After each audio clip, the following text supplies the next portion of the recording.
Ladies and gentlemen, start your engines, or whatever they say. I think it's just gentlemen, actually, because they're sexist. Sorry, it's hard for me to get excited about racing. But here we are nonetheless. I thought I would do a couple of these in a row, just because I was gone for 2 weeks, so hopefully you'll accept my apology and think I'm still cool and still invite me to your birthday party and all that. I'm still waiting for that invitation, by the way.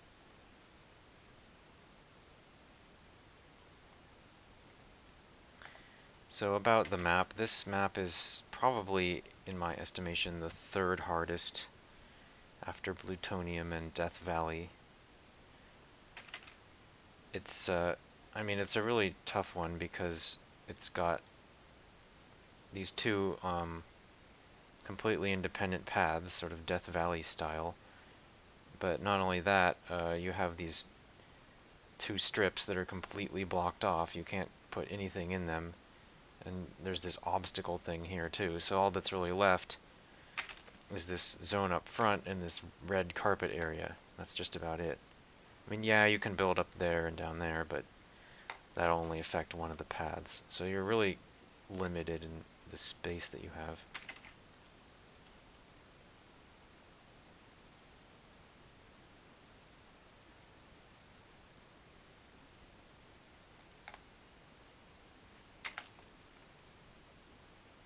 One thing this map does have going for it, though, is this nice little kill zone up front. You can see that these balloons wiggle around and they bunch up together, so they're really easy to hit them all at once, you know. So we really get our monies out of these dart monkeys.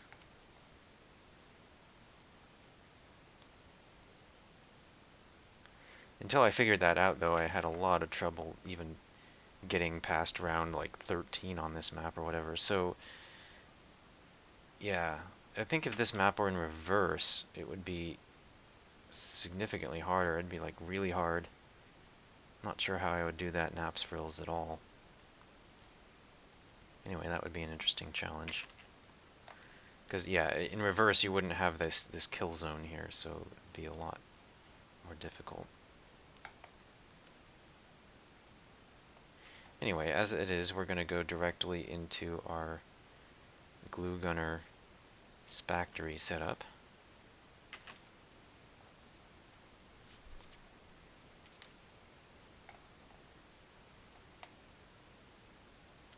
You're going to basically see that in its purest form here, with just one glue gunner, one Spactory in each lane, and then just these 4 dart monkeys and nothing else.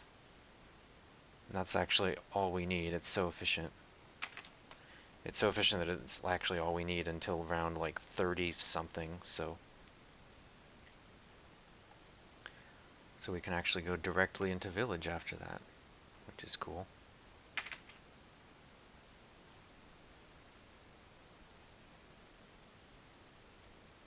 So starting on round 20, you want to set these to first, because basically when you have balloons that split, you want them to get glued before you hit them with anything, because that makes the glue gunners much more efficient.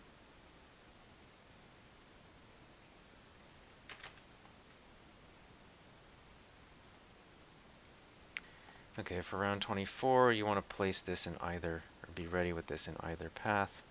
It's coming up here, so plunk. Yeah, we're not allowed to use road spikes, but you can certainly place a road spike factory in to kill an individual camo balloon. That's totally fine. Whoops, I need this one too.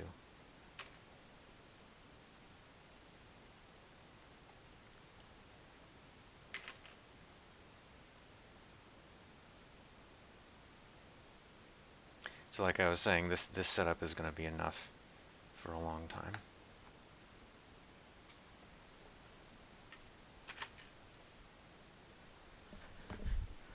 So we're going to go directly into village after this, and then add a monkey ace.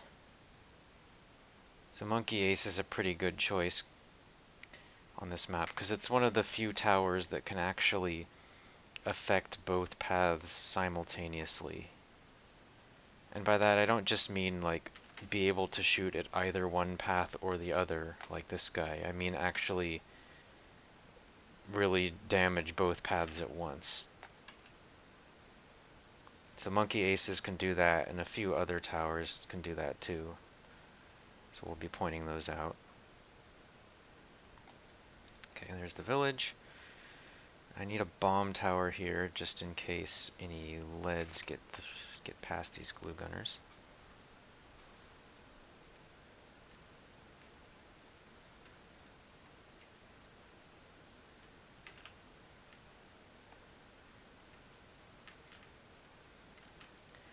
Okay, I'm going to start this monkey ace in mid-round here. Make sure we don't leak.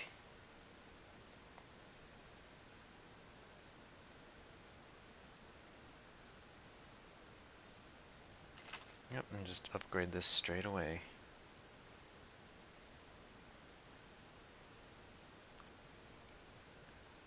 So yeah, as common sense would dictate, monkey aces are best on maps where the path of the balloons kind of surrounds the path of the ace. So the best examples would be like castle or clock or something like that. But this kind of fits that description too. Because when the ace is flying around here, you know, all 8 darts potentially could fly off and hit stuff. You might argue that, well, yeah, once you have never miss targeting, it doesn't matter where the monkey ace is, but actually it does matter quite a bit. Because like while he's over here, you know, 4 darts are flying off to the edge and being useless. While he's over here, he has literally twice the firepower, so positioning does matter even when you have never miss. So let's see, I need more bomb towers. Gonna upgrade those to 2-0 for now.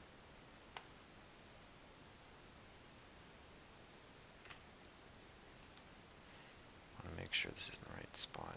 Okay.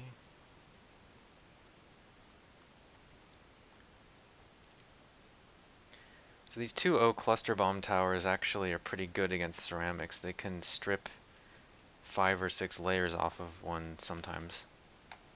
Because the clusters have a tendency to spawn like right on top of the ceramic. It's, yeah, anyway. It's kind of hard to explain, but they're pretty good against them. Yeah, go directly into jungle drums. Get that out of the way.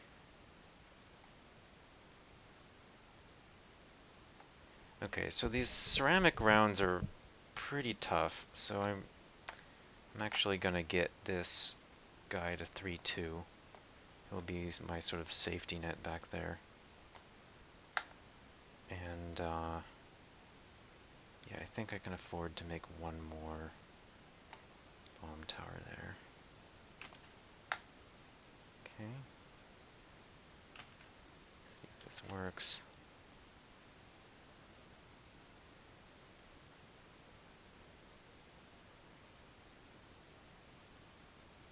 Yeah, that was kind of close. So actually, another thing you can do is time out when you start the round to make sure this monkey ace flies sort of directly through the ceramics.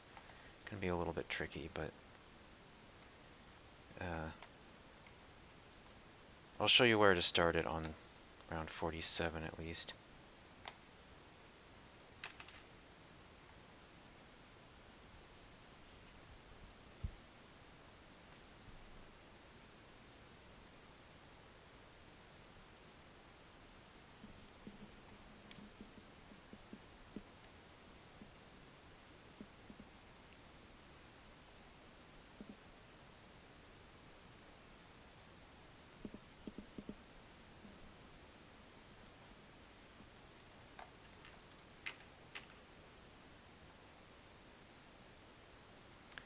Okay, so let's see, we want this. And we want to start the round kind of direct right when he's about here. Because then he'll fly into these ceramics and even sort of follow them back a little bit. Okay.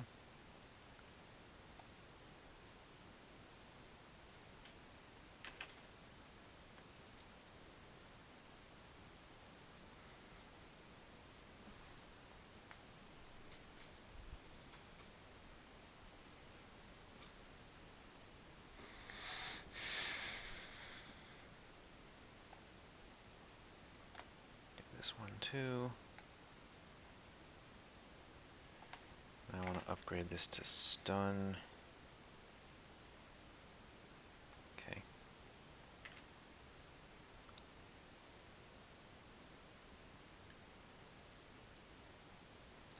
Those are actually the toughest rounds, I think. So following this strategy, things actually get a little bit easier. So just get a few more Moab maulers for the time being. Let's see. Well, I can just do that for the first one, and then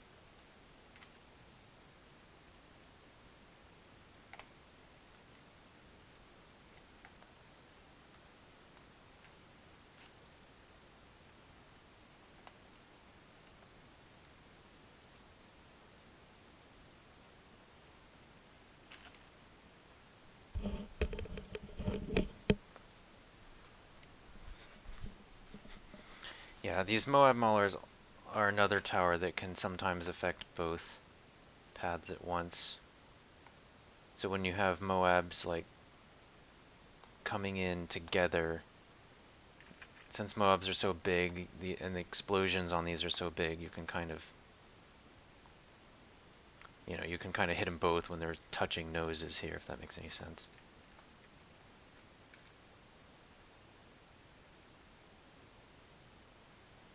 Okay, now I need my Arctic Wind. And I should be pretty safe after that.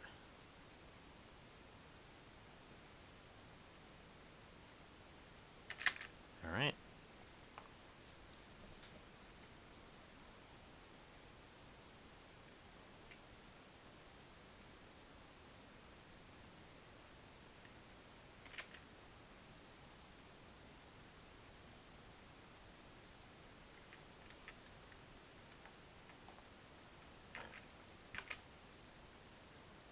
So 4 is a pretty good number to stop at there. I'm actually going to get a Super Monkey here. Like I said, space is limited, so Super Monkey's pretty good. I want to make sure I have enough money for the radar scanner. Okay.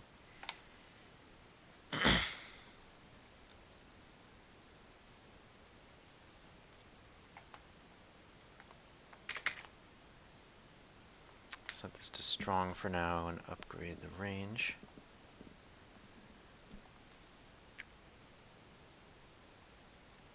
And get it to 2-2.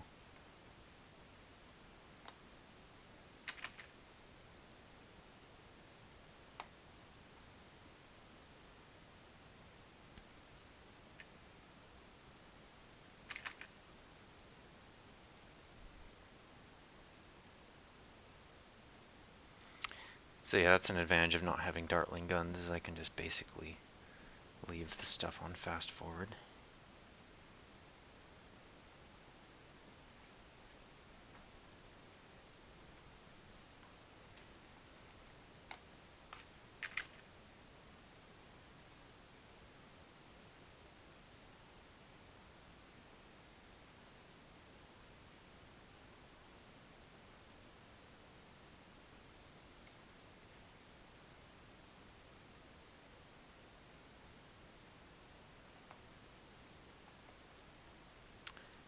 Okay,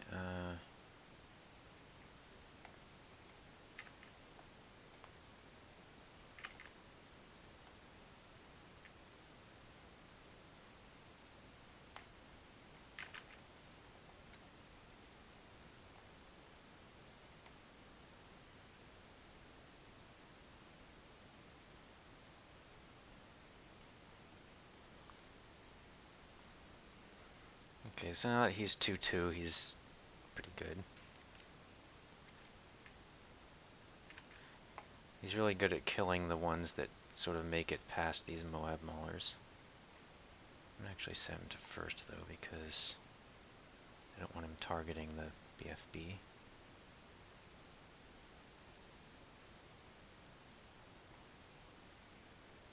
Alright, cool.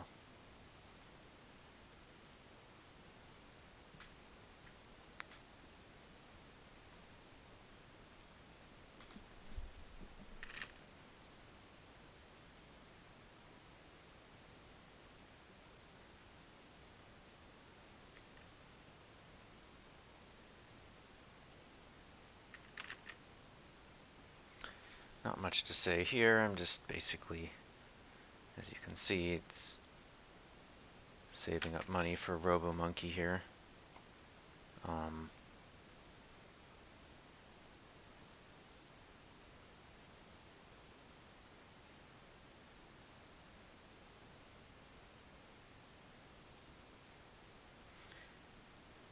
I sort of feel like if you start a Super Monkey, you're kind of obligated to get it to either Robo or Sun God, because otherwise it's just not, you know, efficient enough for the late rounds.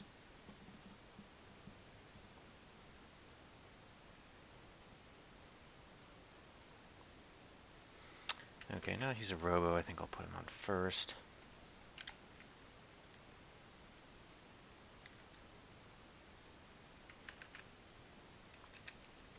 Oh yeah, I need to get a ninja too, so let me do that before I forget. I'm just putting it back here because I want to save space up front, and it doesn't matter where he is. I just need him to be under the village is all.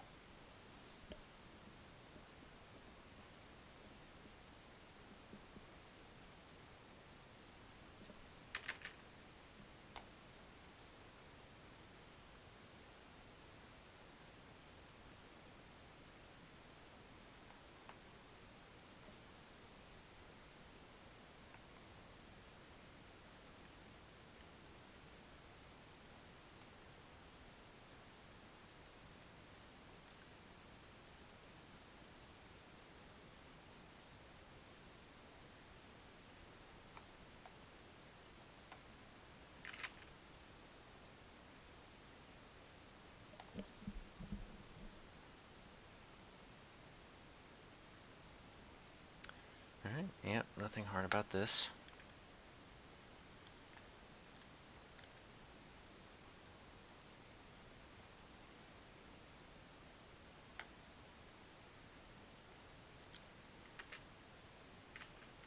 Actually, I should probably get another stun bombs. Mostly I need that for round 78. The annoying thing about round 78 is that Arctic Wind, I think it's a bug that it can, when this is under a village, oh whoops, slow, dope, okay, blow up stuff. Ah.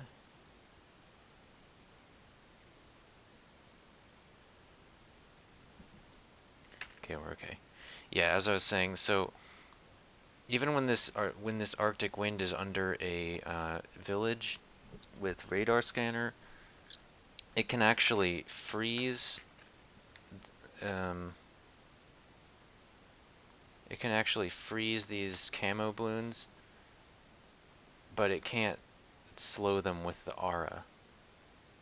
So it can slow them with permafrost, which is the upgrade on the right, but it doesn't slow them with the Arctic Wind aura itself.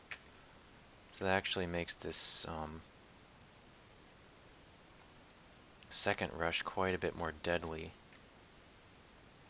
So I'm going to need this balloon impact tower. I'm going to have to make sure I do this correctly this time. So maybe just a bit longer. And go. Okay, I kind of, well, waited a bit too long, but not really.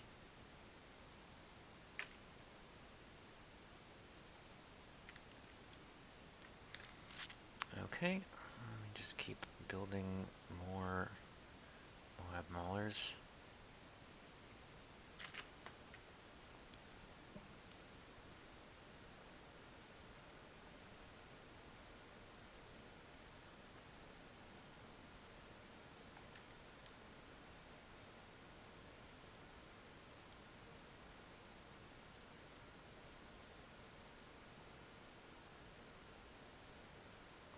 I don't know why the game's lagging so much right now.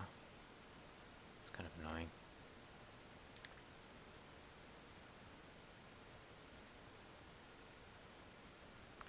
I basically want as many Moab maulers as I can fit back here. Can I do one more? Nope, looks like that's it.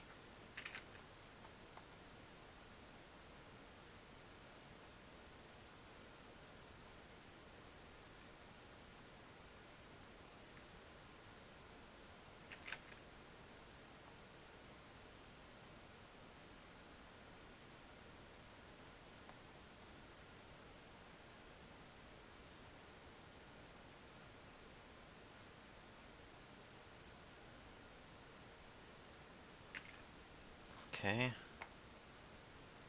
Slow around 82. Blow that one up, I guess.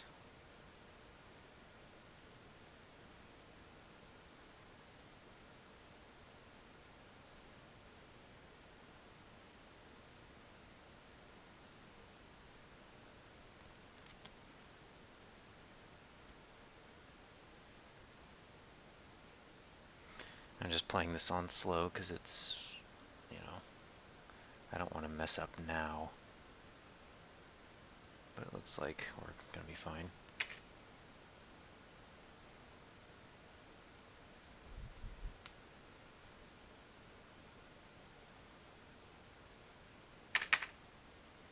Alright, and in case you haven't guessed already, I'm saving up for a Spectre. Boom.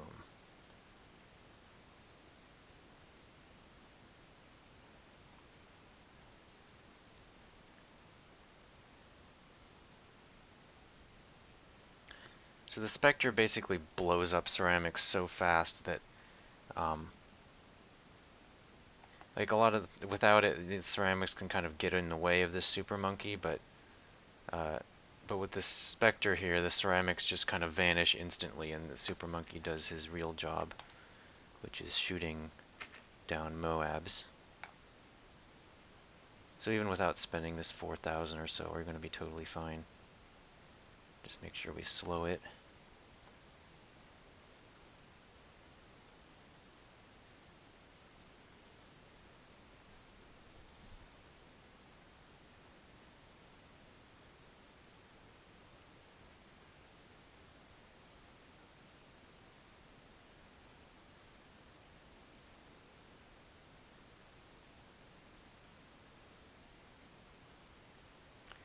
Yeah, ownage.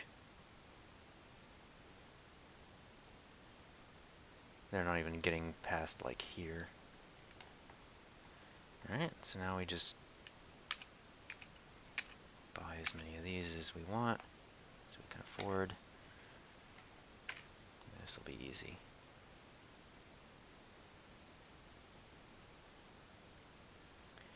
Yep. Hooray!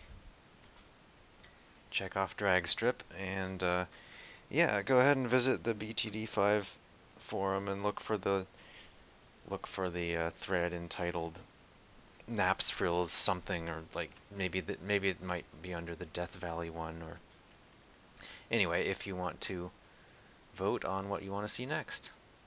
Or you can just post on the YouTube channel itself, that's fine too. See you around.